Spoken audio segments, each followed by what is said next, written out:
Oh, come on. No. 1, 2, 3, 4. 4 of them it didn't go live on, and they're very important. Don't do anything. Don't hit it. It didn't go on 4 different pages, and some of them are Rainbow Soul, your page, and Psychic Insights. That's not going to work. Okay, so you're gonna. And Divine Androgen. No, that's. So did it go on any pages? Hold on, let me try. It's clearly on Rainbow Soul, Bright Hawk, Divine Androgen, and Psychic Insights. Save. I'm trying again. I'm on the Mystical Connections page. Hopefully. Let's see what happens. I just took all 4 of them out, and now I just added all 4 of them back. Save changes. Looks like we're going. That's what I did. Looks like it's working. I haven't gotten any errors yet. Okay, Rainbow Soul Vodcast is live. Let's make sure. Bright Hawk is live.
Welcome to Rainbow Soul Podcast, where our soulstrology comes forward to help you manage your everyday life, with forecasts and deep dives on natal charts and queer perspectives on the planets, transits, and more. A group discussion about upcoming transits with tips on how to read these transits in your own chart. Hollis offers years of wisdom and natal chart knowledge with Bright Hawk's positive perspective and Lacrosse's inquiry. We offer the complete queer astrology experience. Welcome to Rainbow Soul. Please help us by subscribing, sharing, and commenting and reviewing. You can also learn where else Rainbow Soul is offered on our website at rainbowsoul.show.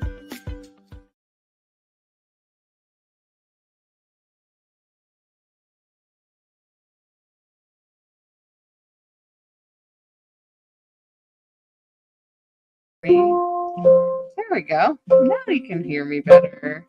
Welcome everyone. Welcome to Rainbow Soul Podcast. I'm Hollis, and this is Bright Hawk. Hey there. We're glad you're all here. Thanks for tuning in. We appreciate you.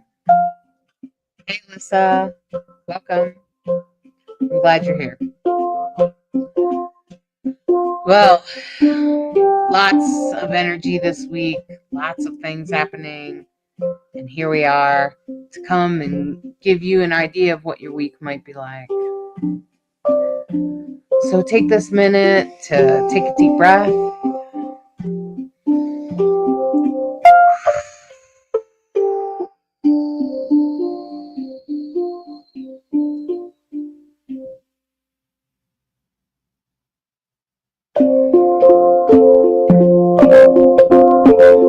And as you just take a few deep breaths to music and allow the music to come in and bless you and relax you.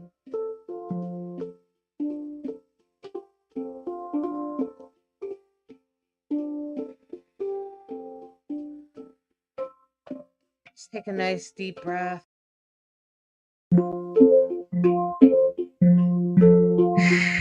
Keep your feet on the floor. Keep your seat in the chair.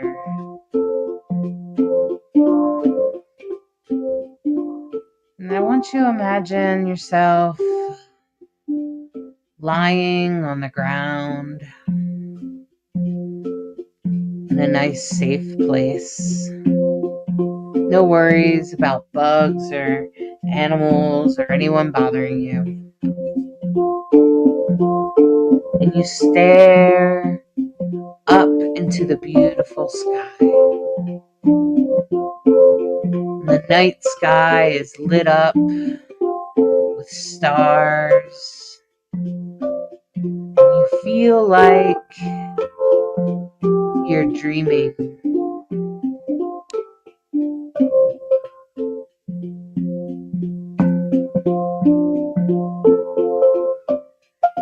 You feel like you're dreaming even though you're not asleep.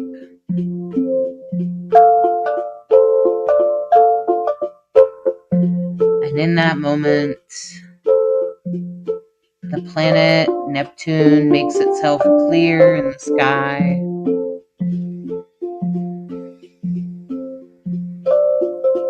As it comes into your face, making itself much bigger, as if you're zooming in. This planet with a bluish color, kind of a cold, dry, icy feel. Spinning in front of you.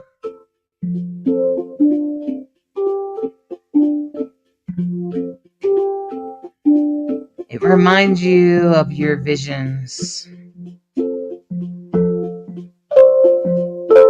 What you see going forward. What is possible.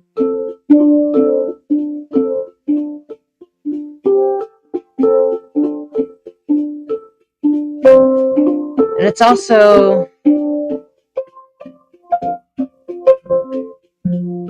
has you thinking in a sort of romantic way, in a sort of idealistic way, to a world that is ideal to you.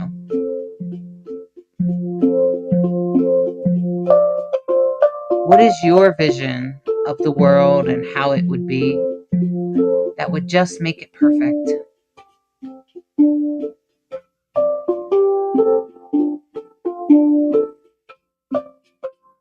You imagine how people would interact,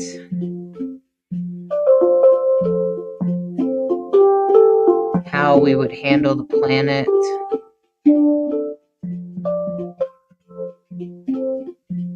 what would happen around fairness and money.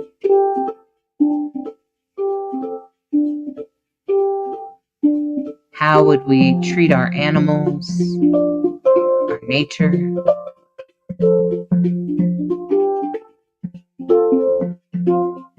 How would we handle ourselves?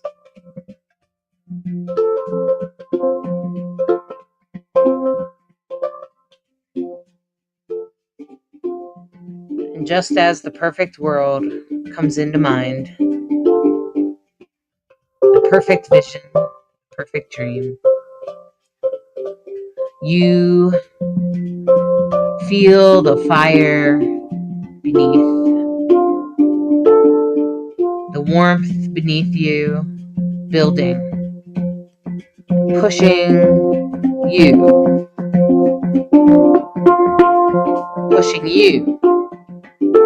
towards your dreams, towards your ideals.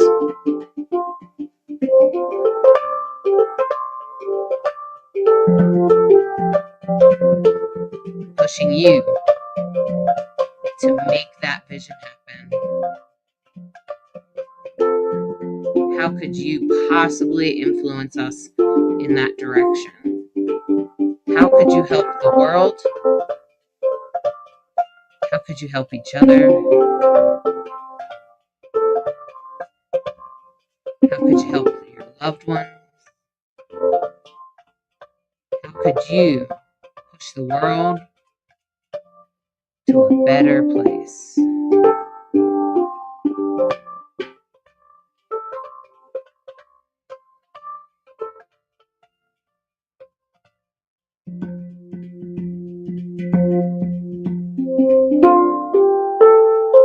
Now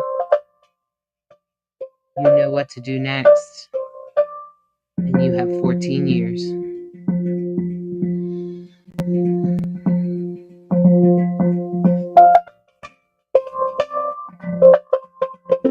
And as we come back into our bodies, back into this moment, back into the here and now,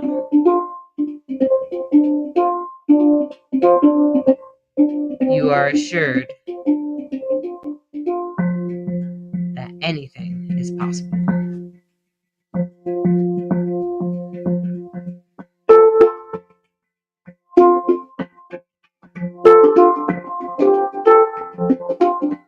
As you come back into your body, wiggle your toes, maybe roll your shoulders, stretch your fingers. Come back to the here and now.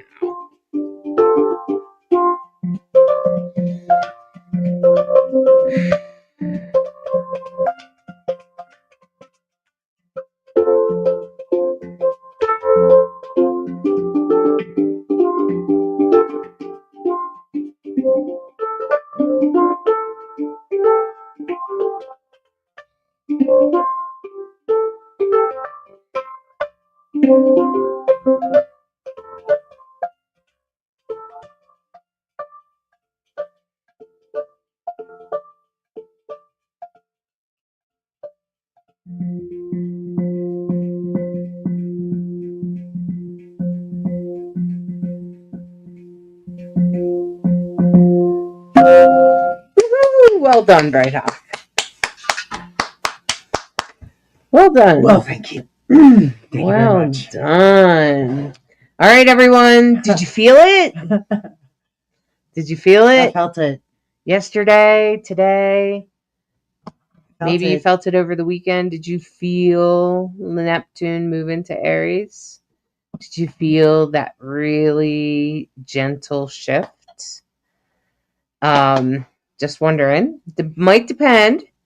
I could tell my granddaughter felt it, right? It's right on top of her sun placement. Oh my gosh, she has like a stellium in Aries. What are you talking about? She's got a poor kid. So much. Yeah, it's just like, oh my gosh, that's a lot for a 10-year-old. At least you know what's nice about that is I could tell her stepmom, like, hey, I know she's being difficult right now. There's a planet moving. Neptune moved into Aries, and she's just like, oh, okay. Hang on. I'm like, so just hang in there.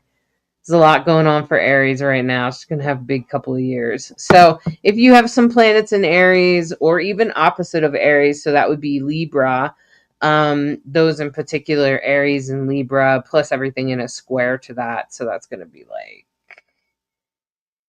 Capricorn. Yeah. And Cancer. Yes. Mm-hmm. Yes. Mm-hmm. Yes. So Capricorn, Cancer, Aries, and Libra. If you have any placements there, you have planets there, that's your rising sign, something like that, you're going to feel this. And it will be happening at different levels of intensity, depending on your own placements, for the next 14 years. So, hi, Donna. I'm glad you made it. I'm glad you made it. Hi, Bianca. Hi, Bianca. Hi, Alyssa. Good. I'm glad you have fun with this, Bianca. I'm glad that you tune in every week. Thanks for doing that. We appreciate it. That's great. Thank you so much. Without you guys, I don't know what we would do. Like, what would we do? We would just talk to the air. So it's great to have you guys interact with us and ask questions. We love answering your questions. We love coming in. And so this week, it already happened. What time did it happen? When did Neptune move into Aries? Yesterday afternoon. Oh, yeah? Yeah, on Sunday. But it doesn't really matter because it doesn't exactly move quickly. I think it's 0 and 1 second maybe of Aries now. Yeah. So and you can see the chart for right now, of course, Boulder Rocky Mountain time. And you can see that Aries has finally made that it's actually still at 000. I can't quite 0.3. 0.3 seconds. Mm-hmm. Okay, so just barely. The thing to know is this affects absolutely all of us. This will be the only time in our lifetimes that Aries will be in this part of the sky for us, and it will be here for 14 years. Neptune is a slow-moving planet. So it's just left its rulership in Pisces, the end of the zodiac, and it has stepped forward into the very beginning, the world point, Aries, 0 Aries, that all of us, absolutely doesn't matter what your sign is, will feel Neptune go from a water sign to a cardinal fire sign. Which makes me laugh. From a mutable water to cardinal fire. Okay, so like can't get more extreme. And Neptune is the king of the god of the ocean. He's the god of the ocean. Ocean, right. Yeah. Sorry, not the god of war. Yeah. But Aries, so the god of the ocean and the Neptunian Piscean energy meets the god of war. Right. So the last time Neptune was in Aries was 200 and something years ago. It was actually the Civil War. Right. It was in 1860. So 1860, we all know what happened in 1860. If you know your history, I don't. It was the American Civil War. And there was also uprisings in Europe as well. So, makes you feel like, oh, great. It's not like we didn't already know that the country is edging absolutely in that direction. But you can't make this stuff up. This is where astrology can really help you go, okay, there's a bigger picture here. And just like children, may we evolve in our temperament and recognize what's good and what's not good. And holy moly.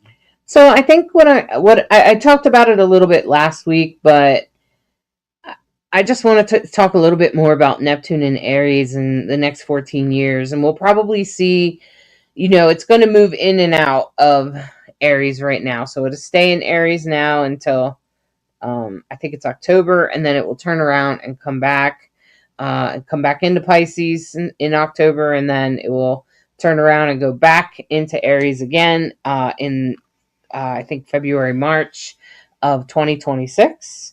And then it will stay in Aries for the next 14 years. And the thing about Neptune and Aries is, so Neptune and Pisces, Neptune is literally your visions, your dreams, your psychic abilities. It also has a lot to do with your ideals. So that's also why it's connected to religion and spirituality and consciousness, because obviously some people in the world have different ideas about how to become enlightened, or how to what an ideal world looks like. Or there's probably some things we could agree on, but probably also some things that we obviously don't agree on, which we've learned during the Neptune and Pisces transit. We've learned that there are definitely some things that we just don't agree on, right? Like, some of us believe in diversity, and some people think that there's man and woman and that's it. Okay? And some people believe that we need to focus more on bringing equality to race, and some people don't. So these are some, things that have come up with Neptune and Pisces. And I think that's what happened the last time, right before the Civil War, was that leading up to it, there were some ideas about race during the Civil Rights Movement. And there were some ideas, and there were different sort of projections about what an ideal world looks like. And then when Neptune moves into Aries, that creates the hero, the vigilante, the leader, okay? The person that's going to take things forward. They may not always want to be the leader, but they end up being the leader. So it's not that these are people that are fighting for power necessarily. This is more like they have to go forward. And that's what Neptune in Pisces is. I mean, Neptune in Aries is. That's kind of what I try to give you an idea of in the meditation, is that there you are. This is your ideal world. And then you get a fire in your belly about how to make that happen. And that's Neptune in Aries. And some of us it will affect different parts of your life. Like, it might be the idea part of your health, or the idea the way our culture should be, or the way your romantic relationship should be, or something like that. And that'll probably depend on what house it's in, what house Aries is ruling. And then I think it will make you, and you'll probably work towards some of that stuff. And when Neptune goes retrograde, I think you'll revisit your ideas, make sure they're the right ones, make sure that's what you should, that's true. Is that real? Is that based on real evidence? You might ask some extra questions and then return to it again. And I think that's how we're going to see it. And it will be on a small scale in our personal lives, but it will also be on a big scale. Like with leadership and stuff like that. Is that really the leader we want? Is that really how we want him to lead? Is this really what we want him to do? Is this the right thing? Do I need to go out there and start a conflict to make this end? The other thing that I think is profound about this particular Neptune in Aries is the party in which it's traveling, right? We still have a pretty tight conjunction between the Sun, Neptune, Mercury, Venus, the North Node, and Saturn. And they're all in a party. That is just a heck of a lot of energy. Right. Very close to that world point. So that all of that amplifies each other, so that's what makes all of us go, oh my God, I wonder what's going to happen, especially in the next 2 years. I can't even think about the next 14 years because I can barely think past the end of this year. Mm-hmm. I'm praying like everyone else is, and, listening about what do we need to do to take the right forward action that's cognizant of the present moment we're in. I mean, the good news is I think like Neptune is in my 6th house, for instance, because Aries rules my 6th house. And so I was like, well, if it's in my 6th house, then it's going to rule health. It's going to rule all the parts of my life and help me get to, hopefully, to ideal health. And, like that has a potential. So like, you want to study stuff, like with, like epigenetics and things like that. If I was going to have any chance of reversing, of meditating enough to slow down or stop the heart condition I live with, that would be how I did it. Now would be the time in the next 14 years. So I just want to say that it's also very spiritual. It's very psychic. It's very driven in that way. The Aries part of it will kind of try to drive you forward because Aries is ruled by Mars. So it tends to be kind of drive, but it can be kind of like a sprint instead of a marathon. And Neptune is very much a marathon. So that makes me feel like, there's probably going to be ebbs and flows. It will probably depend on how Mars is aspected at any given time. Well, speaking of that, all week long we have what's called a minor grand trine. And so the really positive aspects is the fact that Mars is trine that cluster. Could you please put it back so I can see it? Sure. I just wanted to answer the question. Sure. So you see Mars is at 23 degrees, and of course it's in Cancer, a water sign. And of course it's 24 for Saturn, 27 for the North Node, 27 for Venus, 28 for Mercury. I mean, talk about a conjunction.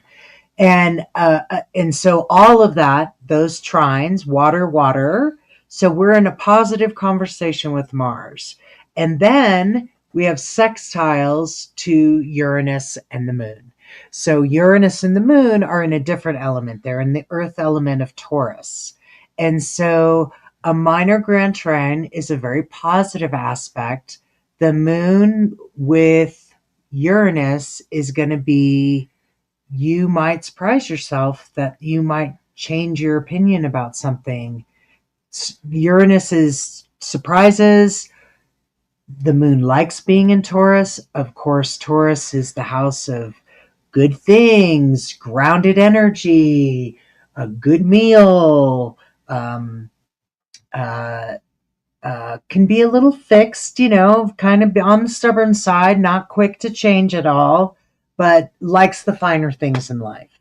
And so something might surprise you. You might change your opinion about something because Uranus, and then of course moon is emotions. And so changing how you feel about someone, something. Mars, action, and Cancer, it's going to be a little steamy and wet. Yeah, its favorite place to be by any stretch of Mars the and imagination. Cancer. But at least Mars is moving forward again, and I'm sure we all feel, better about that. Go ahead, answer some questions. Hold on. Bianca said no placements in Aries, but quite a bit going on in 3 other you mentioned. Oh boy. Sienna said, wait, so does that mean it has something to do with me? I'm an Aries. Yes, Sienna. It's all about you, it's babe. Everyone. It's all about you. It's Aries everyone. Really, yes, it is about you. Aries is as I said, that meditation at the beginning is pretty much Sienna how Neptune will affect the next 14 years, particularly for you with the sun there. It will depend on what house it's in. And that will depend on your rising sign. So Alyssa said, so will Neptune water qualities and Aries fiery qualities, will the mesh to a happy medium? Probably not, Alyssa. It's probably more likely that the water will boil over. And probably a lot of steam. So think more like boiling water, think more like steam. You know, my granddaughter's son is she's a Aries Pisces cusp. She has a lot of steam. Like sometimes when I'm watching her, I can actually see the steam coming out of her ears. And I'm like, yeah, but that's, you know, that's what's happening. Like they're so emotional and fiery at the same time. So that's the best way to think about it. Yeah. But at the same time, Neptune is very visionary, right? It's very like I'm seeing going forward. So that's very much that it's going to happen to all of us, are going to feel like we have somebody lights a fire, especially as Mars gets out of Cancer. And of course, Happy New Year. You know, we're on the other side of the solar eclipse. Yep. So there's probably a sense of that new spring energy. You know, we've had our March equinox already.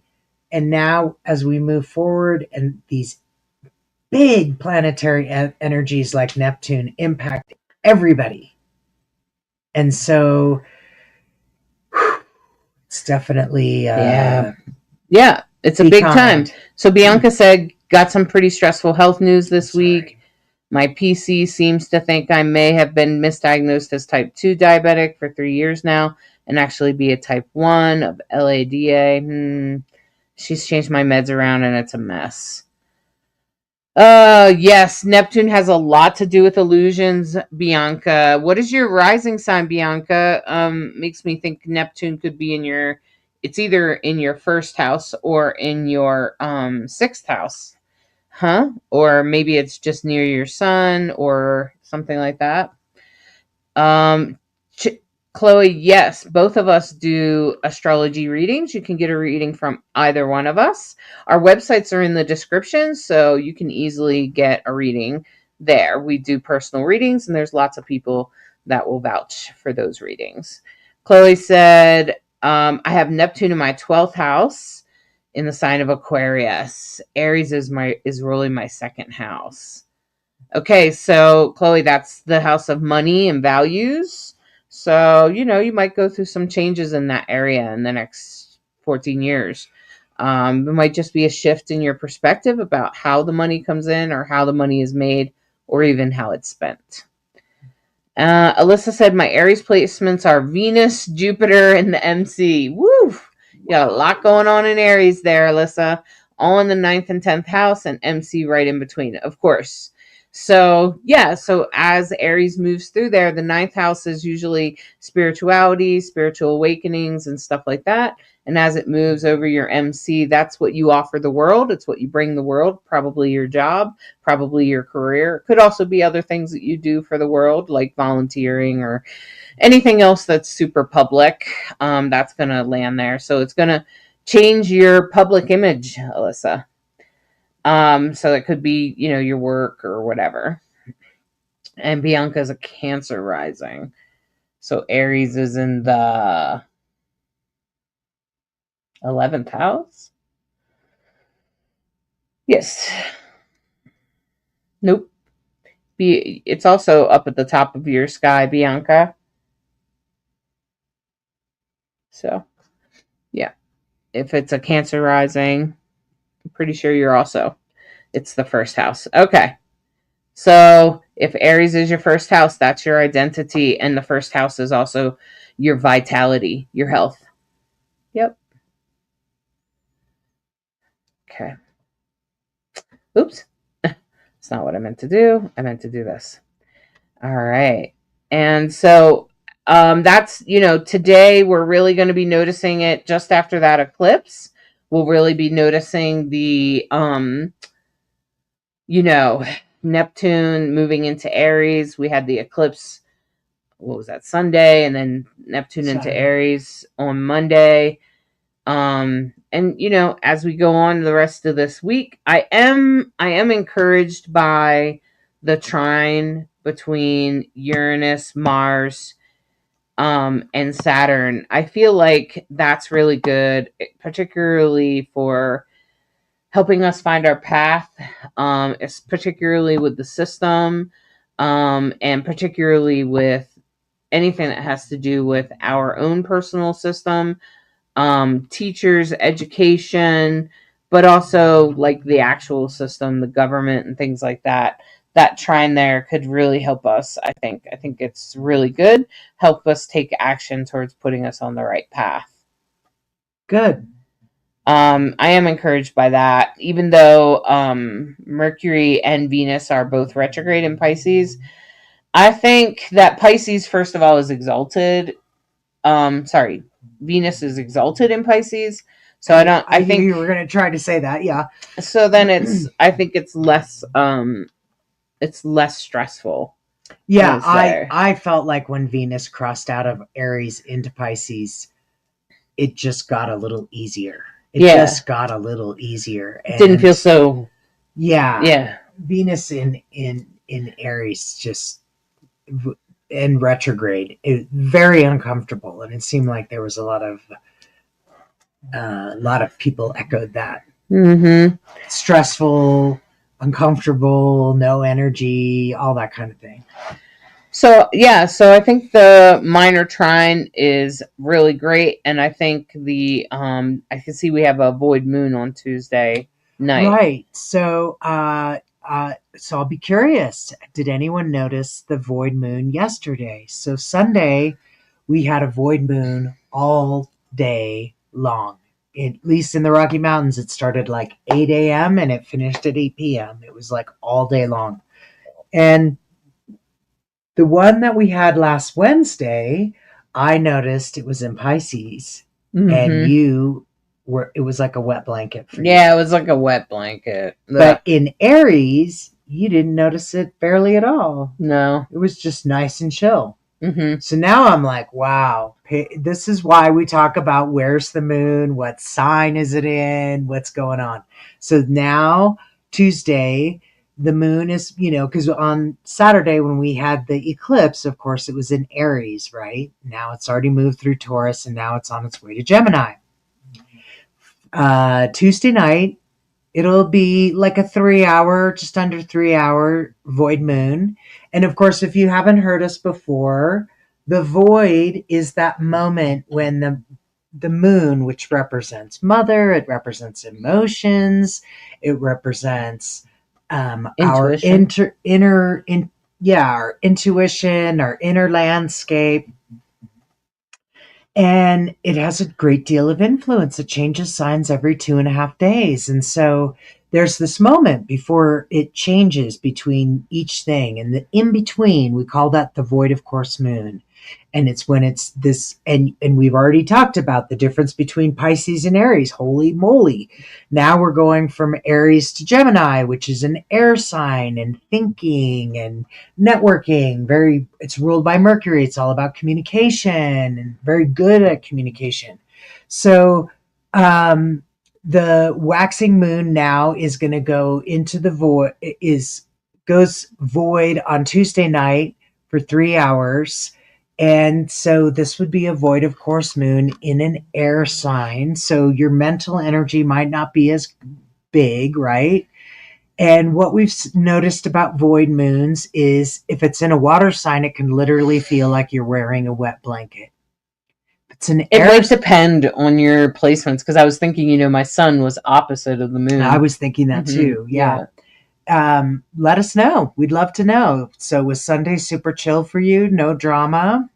It can really sometimes work to your benefit to just have it be chill, self-care day. Don't try to get big things done. Don't try to initiate something during a void moon. That's the other reason why I let you know about it.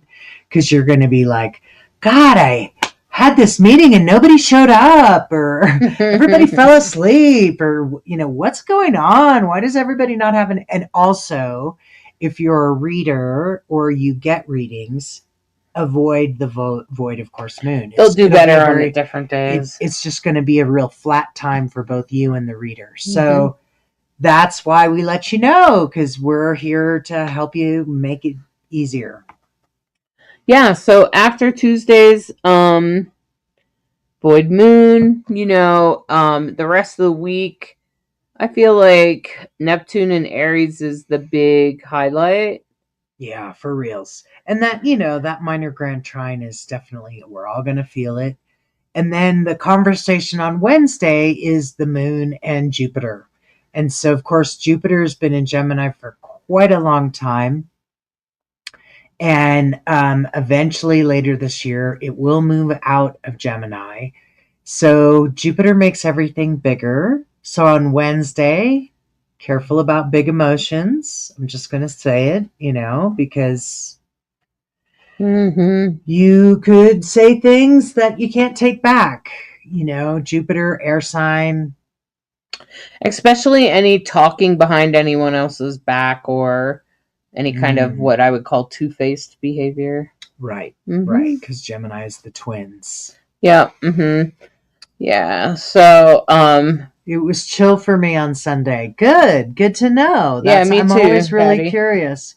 Yeah, we had a chill day. We didn't, I've been painting up a storm and getting ready for a show. So I have a stellium with Saturn and Uranus and Mars and Neptune. All in the same sign somewhere, Alyssa. And she said, will the Grand Trine happen? The Grand Trine, it affects everyone. It's actually called a minor trine. Yeah. And the minor trine doesn't really, it affects everyone. So it would depend on where Cancer, Taurus, and Pisces are. So where are they in your sign? So if you look at the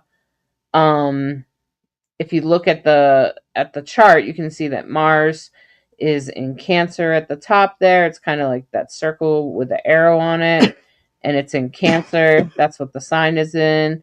Uranus is in Taurus, which is sort of that sort of brown looking circle with ears. And then Saturn is in Pisces, which kind of looks like an H in that sort of blue symbol. So you can see, you want to look and see, do you have anything, especially at 24 degrees on any of three of those? Thank you. That's exactly what I was going to say. When trines happen, I didn't know if it affected...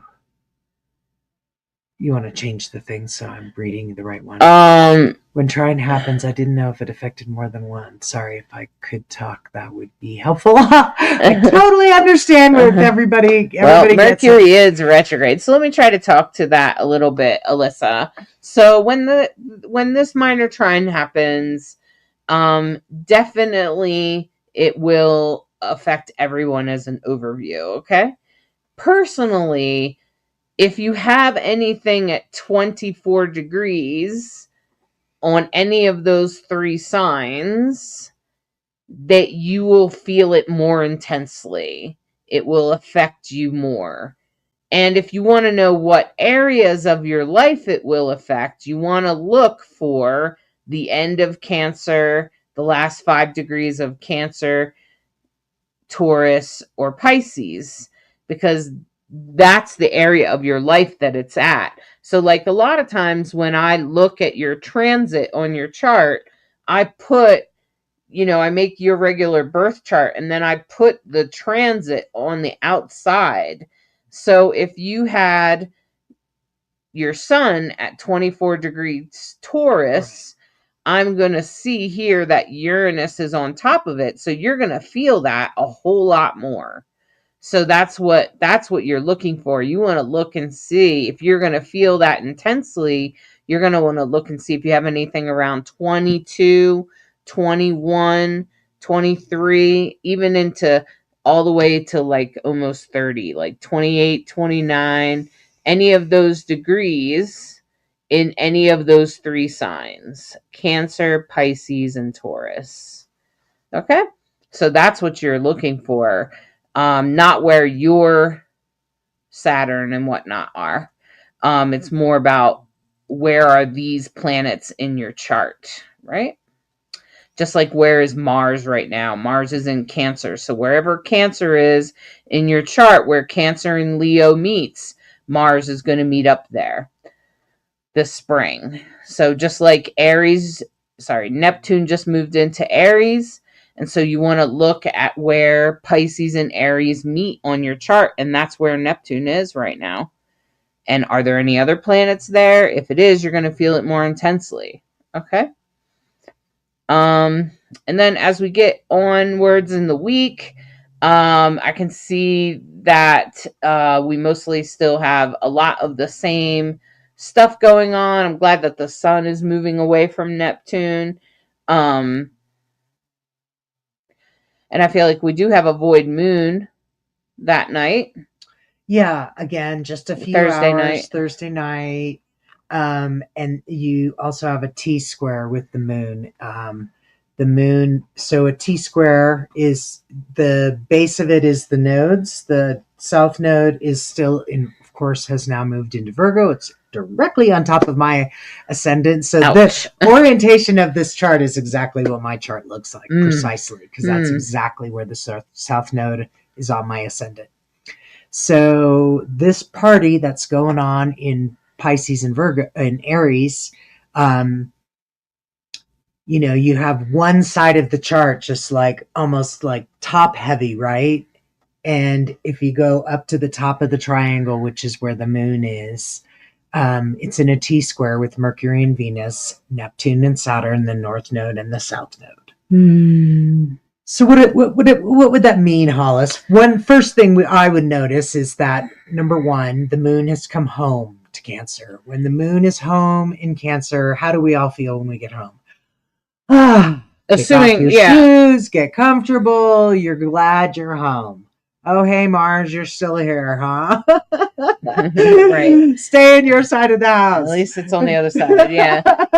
But the south node and the north node are usually about your past and your future, but they're both in a square to the moon. So that tells me that there could be some sort of emotional upheaval on Thursday that is challenging, that maybe has in relation to relationships, as well as maybe your wellness or what's good for you, and recognizing how to shift that or what might need to be shifted, what's a healthier version of that. Particularly around relationships and communication, I would think are the strongest influences there. And especially with the North Node in Pisces, that's going to push us towards, peace and keeping the peace and finding emotional freedom in some way. So, and Virgo is really going to make you look at what's good for you, what's healthy for you. And that's the South Node. And they're both in a square to that moon in Cancer. So I would just guess that Thursday before the void moon, you probably could have a little bit of just emotional sort of discourse or something that you reflect on. It could be a little bit intense, especially around relationships, especially if you have any placements at those points. So that's 27 degrees and zero and they're both in a square, and that's also at like 27 degrees Gemini all the way through to about 2 or 3 degrees Cancer. So that's pretty much what that's going to happen there. That's it'll play out depending on stronger if you have some placements there. Okay. Yeah. And on Friday, that minor trine is still, I seen that this trine was pretty much strong all week long.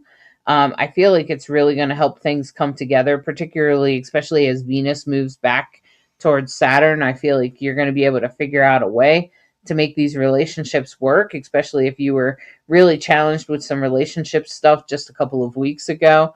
You're going to start to find that there is some resolution and solution to that. You might find some ways for the relationship to work in a way that's more at ease for you. It brings more peace. And I think that Good. that's that. I think that's That sounds minor helpful. trine. Yeah, that Good. minor trine. Yeah. I think is really going to be our saving grace. And then with a second minor Right. trine on Saturday, I think that's even better. With the moon and Mars in a trine with Uranus in the South Node, I just feel like you're really going to find solutions and resolutions. There's going to be a lot of things coming together in a good way in regards to anything you've been working on recently, particularly Friday, Saturday.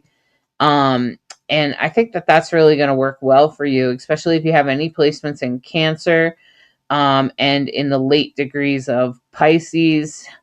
So just, if you're noticing that, I would say that those are going to be the most affected.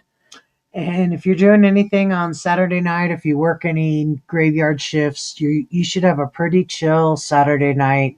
Waning, excuse me, moon in Cancer. It's going to go void at 11 p.m. It'll be void all night into 4:34 the next morning. Yeah, if you work 11 to 7, that's most of the shift. Yeah. Sounds like they'll just go nuts when it's time for you to leave. Nurses life. Nurses life. You know it. Yeah. And Sunday looks equally, I think like this weekend's going to be very chillaxed. So I think you got a good weekend coming to you with a void moon Saturday night, right, with as little drama as possible. I think that that'll be really good.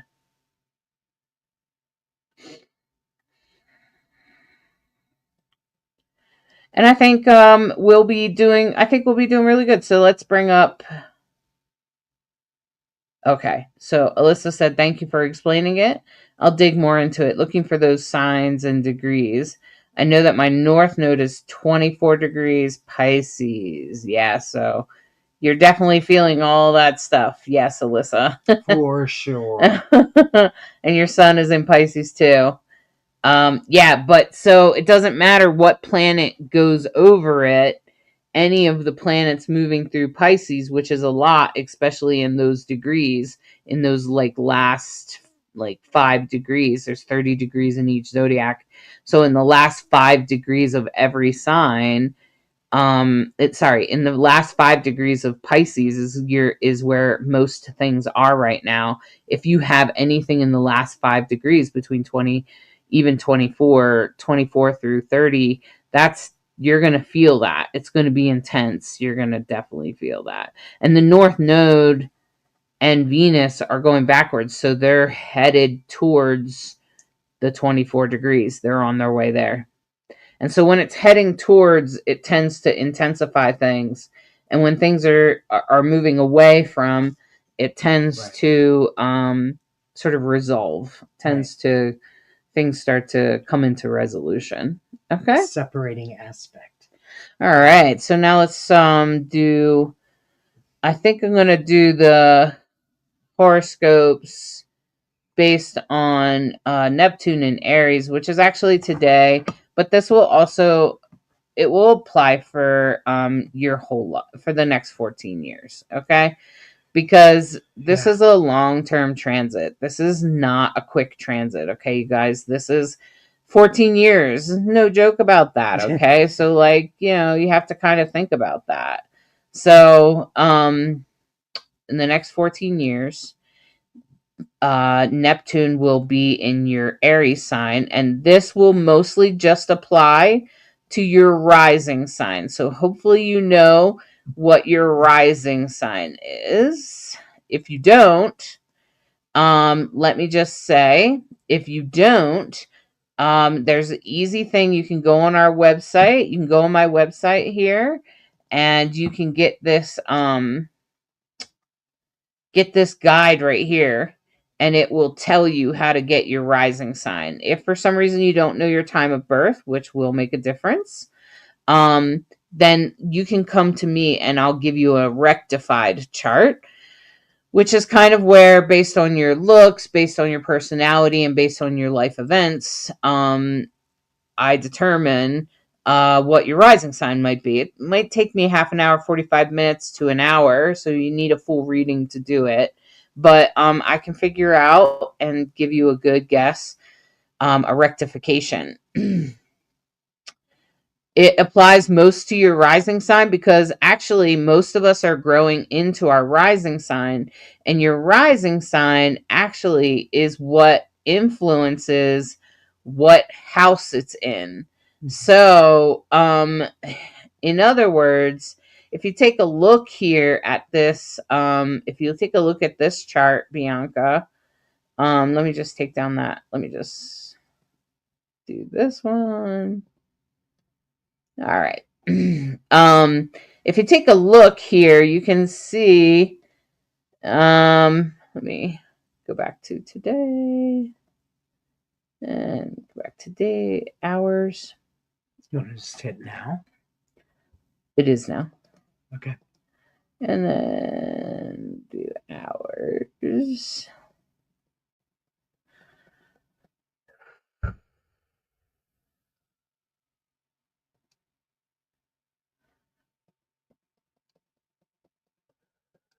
So the reason why Hollis is doing this, I'll explain why is the rising sign so important.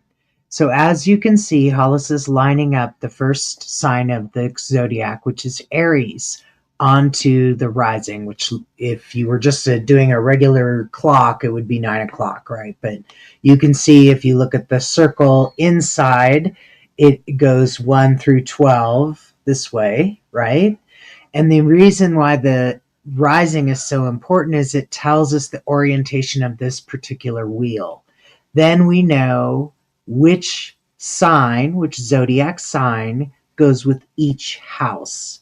And if you take our course, you'll understand each house has a meaning, each zodiac has a meaning, each zodiac has a ruler, and this is the language of astrology. So if it sounds like gobbledygook sometimes, that's what we're trying to get away from. We're trying to help you understand the basics based on what we look at when we see the wheel. Yeah, so when we look at your time of birth, that's what indicates your rising sign. So if you don't know your time of birth, you have to get it rectified with me. But if you have your time of birth, which is usually on your birth certificate, you can put it into the chart, and your chart will be oriented with something over there on the arrow on the left-hand side. The arrow will be pointing to something. And when I do this horoscope, this will tell me that for Aries rising, where Neptune will be, what house will it be in. And I think that is what's really important.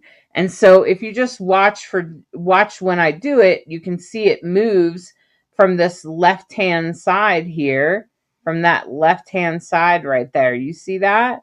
So that is that arrow to the left. You can see Neptune is sitting right on it at 0 degrees, right? And so is Aries is at 0 degrees.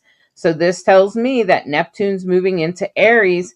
Now I'm going to count it as the first house because I understand because I'm an astrologer and I understand that works better. But most people are not a 0 degree Aries rising, okay? But somewhere for Aries rising, Neptune is going to be in that first house, okay? And so that's essentially what I'm doing, is I'm applying it to the house, and that's how a horoscope works. It's hard to do horoscopes if you don't quite understand, but if you just trust me, this will apply to your rising sign. Whatever your rising sign is, that's what this horoscope is for. That's where it will work the best. Okay? And so for Aries, this is in your first house. Your entire identity is changing right now. You are on a new journey, a new visioning of yourself, a new way to build who you are, becoming something that maybe you've dreamed of or visioned or imagined about yourself. And so, Aries, just be aware that your entire identity is changing right now. And that is super important. That is the most important thing for the next 14 years. And you'll find yourself ebbing and flowing depending on where Mars placement is at the time. Right now, it might feel a little slow going or very emotional. And that's okay. And as it goes forward, As Mars moves into Leo, you'll probably feel like someone lit a fire under you, and all of a sudden you'll know where you're going and what you're doing and how you're getting there. So that's all about your identity. This could also have something to do with your vitality, with your life, like as far as like health goes, or your wellness. The first house also has a lot to do with how you look. So if you're changing the way you look or the way you appear, that would also apply. Be careful for the next few years about making any major changes. You could be under some illusions about things at times. So you just want to take your time and be real careful and do the research and check things out before you make any major decisions, especially in the next 14 years. And that's for Aries rising. Okay, so for Aries rising. And now for Taurus. This is for Taurus rising. Taurus rising. So if you have a Taurus rising, what I want to say is that there might be a lot going on in your subconscious, a lot of things that might be hard to put your finger on, Taurus. There could be things that are going on in your subconscious that just don't make any sense. And so for you, Taurus, it's going to be intense in your dreams, in your subconscious.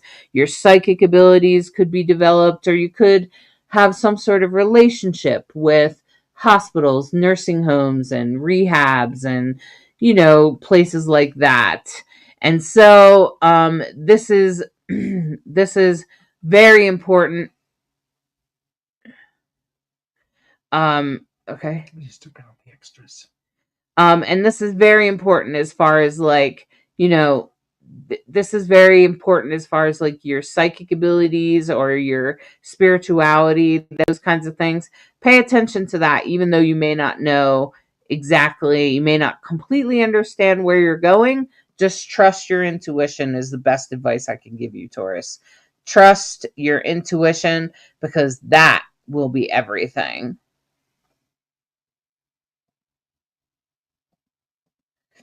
Now for Gemini rising. This is for Gemini rising.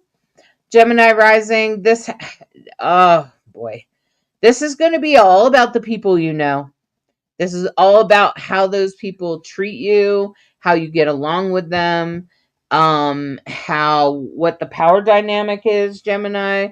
And Gemini, there could be some times that you're under some illusions where some people are just not who they said they were going to be, and there's going to be some disappointments, and you probably will also reassess who you're hanging around.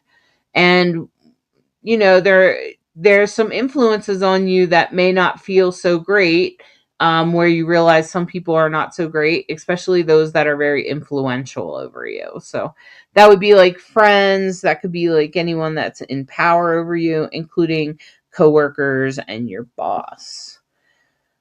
Okay, so that's for Gemini rising.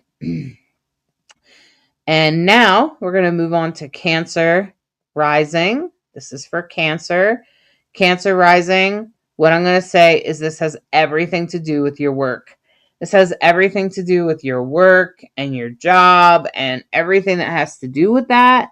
And there's just going to be things that are a little intense in that regards. You could be under some illusions. You could be questioning yourself about what your ideal job is. What do you really want to do with your life? Is this really what you want to do? Is this really how you want to live your life? Those kinds of things. So, Cancer rising, I want to encourage you to take this time to really check in, and to really explore what your options are. And don't be afraid to change. Don't be afraid to step towards things that you really do love. And remember, as you know, education is worth everything, right? So I can see Cancer rising sort of checking in on those kinds of fronts. All right, so then we have Leo. This is for Leo rising. Leo rising, because this is a Neptune slow-moving planet. Neptune is going to be hanging around in your 9th house, spiritual awakenings, Leo. You're going to come to some awarenesses, some awakenings. Some things are going to wake up in your life. And as you start to have those higher learning or or those spiritual awakenings, I want you to realize that even if you step into some sort of spiritual path or something like that, just recognize that this is good for you, and you have 14 years to grow into it. There's no rush. Allow yourself to become who you are meant to be. And I feel like that will really happen with the 9th house transit, with Neptune in the 9th house. I feel like that's really going to push you forward in a way that you probably never imagined. And the end of this 14 years, you'll be like, yes. Okay. So I think that you'll really enjoy yourself. I think you'll really enjoy who you are and who you become. All right, so then we'll move on to Virgo. This is Virgo rising. So this is for everyone in the Virgo rising area. Oh, Virgo, this has a lot to do with the occult and death and sex and taxes. And so as that happens for you, Virgo rising, just be aware that there could be some illusions that you're under, maybe about other people's money or maybe about some other topics. So just keep yourself, take as good a care of yourself as you can. Try to focus in on things like the occult and things like that, because because that's really what's going to that's really how it's going to affect you. It's really going to come in through the occult, other people's money and things like that. So sex, death, you could just be under some illusions. It's about your relationship with death. It's not necessarily that you're going to die or whatever. It's more like, how do you handle death, or how do you handle the underworld as well? The occult. That's why I keep saying the occult. So the occult is things like astrology, mediumship, psychics, things like that. Okay. As well as taxes and anything else that we don't want to talk about. So that's why it's the 8th house, and that's really where Neptune will be for the next 14 years for you, probably changing and shifting the way that you think about these things, these sort of taboo topics in your life. And now for Libra, this is for Libra rising. Libra rising, this has everything to do with your relationships. Your relationships are shifting, and it's going to be, you're going to feel this. You're going to feel this shift in your relationships. You're going to feel how Neptune might be pushing on some nerves or some ideals about what relationships should look like. And as Neptune in Aries moves through, this is really going to push on what is your ideal relationship? What do you think it should look like? And how are you going to manifest that? How are you going to get there?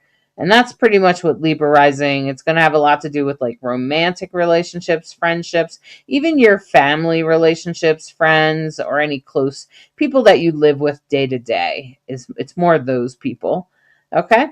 People that you deal with on a day-to-day basis more. All right, and now for Scorpio. This is for Scorpio rising.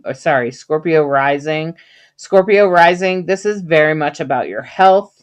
This is very much about your day-to-day life, your daily routine. What's that going to look like? What are you shifting in that department? Have you already started to shift it? Probably. You're probably looking at shifting it anyway, or considering shifting it, and maybe you've already started. And so as Neptune pushes through Aries, you'll probably have to revisit that a few times, but this will be the opportunity you have to heal anything, especially to do with your daily routine or to do with your health or your wellness. So if you're working on healing, Scorpio rising, now is your time. Really focus in on the spirituality and the visioning of it. Make sure you have a balance between like natural methods and actually going to the doctor, so you're not under any illusions. And just make sure you have a balance between those, and I always believe in sort of like what your teacher told you, Bright Hawk, that, throw everything at it.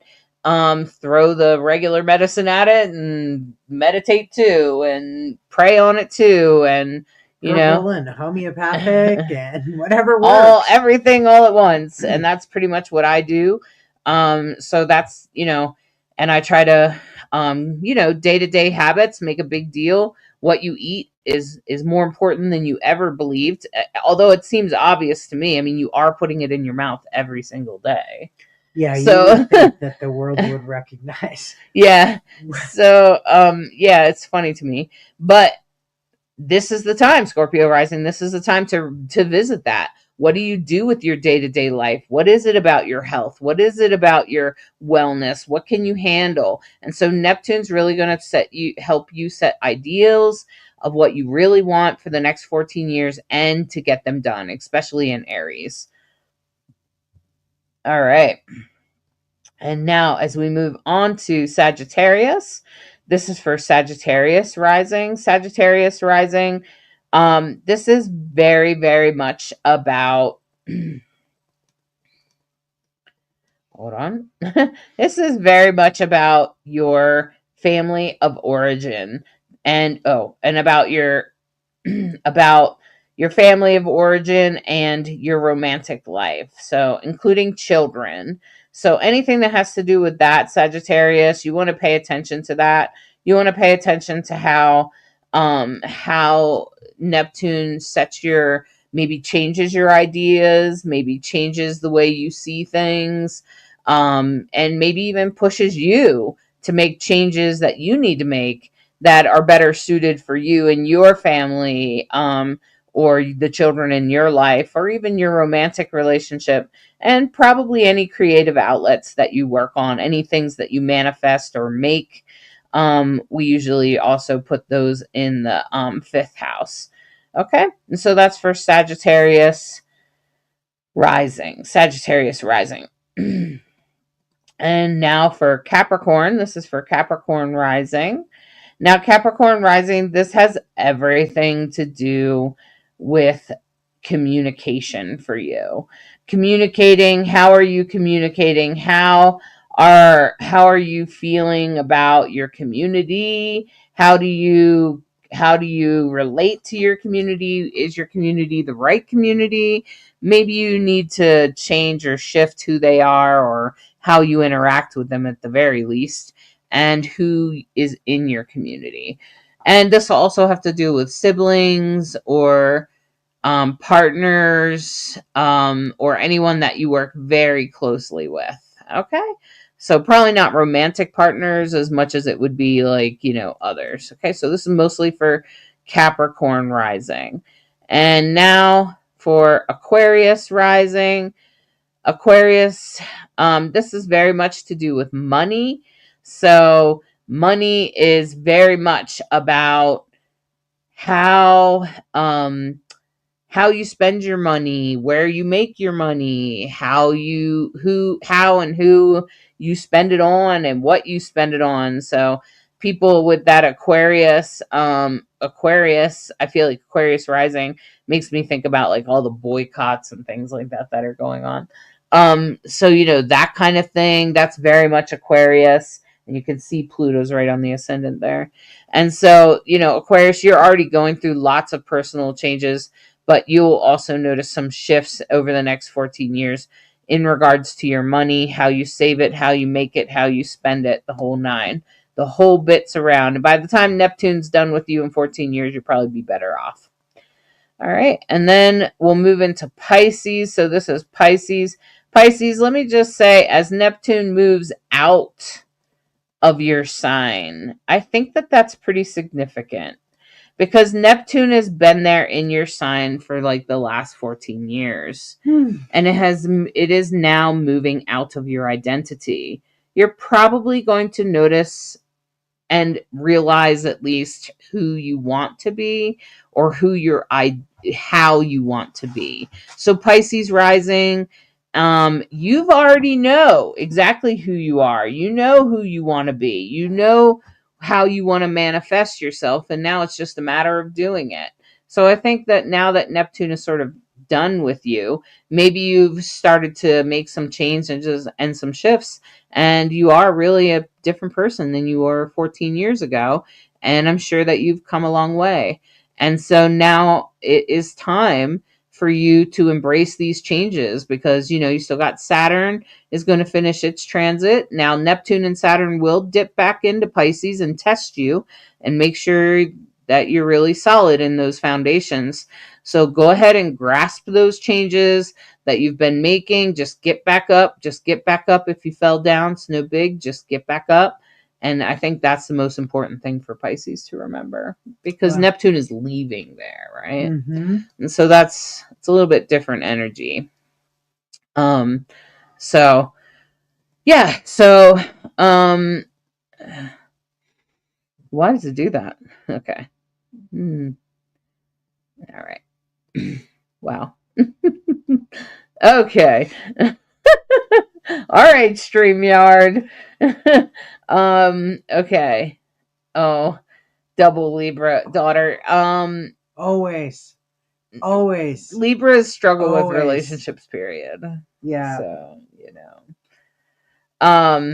So, all right. Well, I hope you enjoy it, Bianca.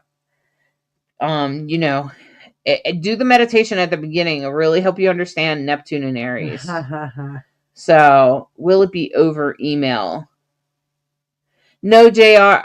I think it's just a download. You talking about my this this how to get a beginner's journal, the beginner's guidebook? No, it will give you a download of a PDF, and the inside the PDF are directions on how to get your own chart for free, and then how to read it, at least for your sun, moon, and rising. It will show you how to read your sun, moon, and rising. Help you get out of the starting blocks. The first thing every beginning astrologer understands is those three signs: the sun, the moon, and the rising. So we tried to make it as simple and easy to understand as possible.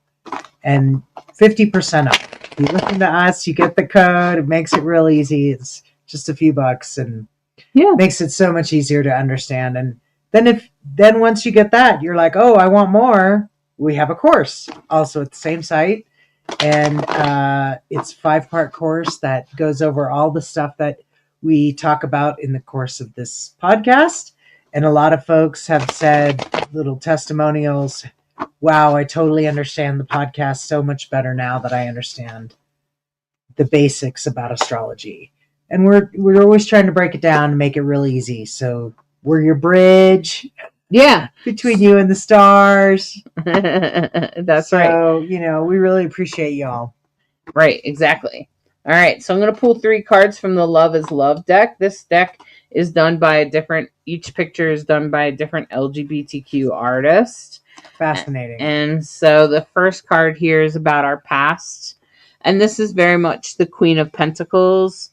This is very much about knowing our power, being strong in our power, knowing what our resources is, know what we're good at, things like that. This is a really great card in that to remind us of our strength, to remind us of our resources, and to remind us of what we have. And especially our own personal power and being in our own personal power. Alyssa's saving so she can do the class.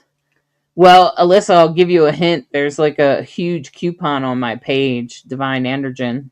Okay. And then so that's the first card. So that's in the past, right? And so then this is in the now. This is very much about embracing everything, embracing all the parts. This is about juggling all the pieces. This is the Empress, right? This is about standing in your power, yes, but standing in your power in a way and making everything move, making things work, making the cycles happen. Even if that just means I get up, I go to work, I do this, I do that, do this, do that, and all of it comes together. That's the Empress, okay? That's making everything happen the way it should, and making sense of the world. And that's pretty much the Empress, having the power to make all that happen in your own hands. And then this is the Ace of Swords. And the Ace of Swords is very much about our future, about being on track. We're going to know exactly, we took care of all the things, right? So we were in our power. We stayed in our power. We set up things to work. And now here's the Ace of Swords. We were on point. This is a validation that you're on point, that you're on the right track. You're following the right track. And that's exactly what this is about. The Ace of Swords is a reward for taking action on something. So I don't know what action you might be taking on.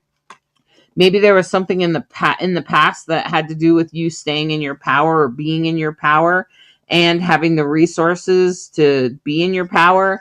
And as you step forward, you know, what are you making move? How are you making things move for yourself? How are you helping others get there, right? How are you making things work in your life? That's pretty much what this is about.